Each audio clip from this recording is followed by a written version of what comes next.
আসন্ন জাতীয় সংসদ নির্বাচনকে সামনে রেখে রাজধানীতে প্রচারণা জমে উঠেছে।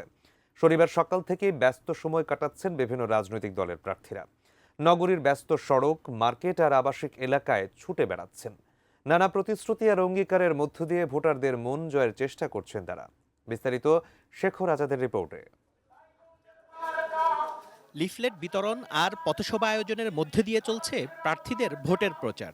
সময়ের সাথে সাথে বাড়ছে প্রার্থীদের ব্যস্ততা।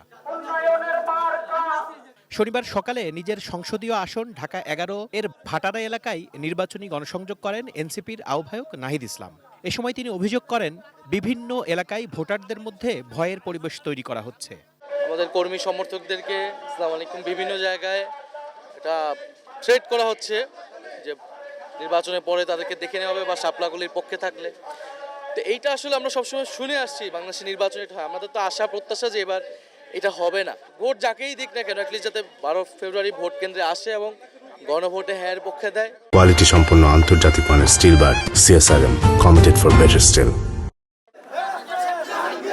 এদিকে ঢাকা 18 আসনে বিএনপির প্রার্থী এস.এম. জাহাঙ্গীর হোসেন বলেন, নির্বাচনী আচরণবিধি পালনে তার দল বদ্ধপরিকর। শনিবার ওই আসনের উত্তরা এলাকায় গণসংযোগ করেন তিনি। নির্বাচন কমিশনের যে আচরণবিধি আছে সেটা আমাদের সবচেয়ে বেশি খেয়াল রাখতে হবে। তা আমরা সেই অনুযায়ী মেনে চলছি এবং আমাদের যে প্রতিপক্ষ যে আচরণ আছে তারা হয়তোবা এখনো মেনে চলছে, কিন্তু ভবিষ্যতে কি করে সেটা আমরা জানি না। তবে তারা কিছু অপপ্রচার চালাচ্ছে। তো এই সমস্ত অপপ্রচার থেকে আমি মনে করি এটা গণতান্ত্রিক দেশ, এই সমাজটাকে ছিন্ন বিচ্ছিন্ন করে দিয়েছে ফেসিবাদীরা। আমরা সেটা চাই না। আমরা এই সমাজটাকে ঐক্যবদ্ধ করতে চাই। আমি একা সমাজ পরিবর্তন করতে পারবো না, আপনি একা পারবেন না। কাজে এখানে সবার সহযোগিতা দরকার।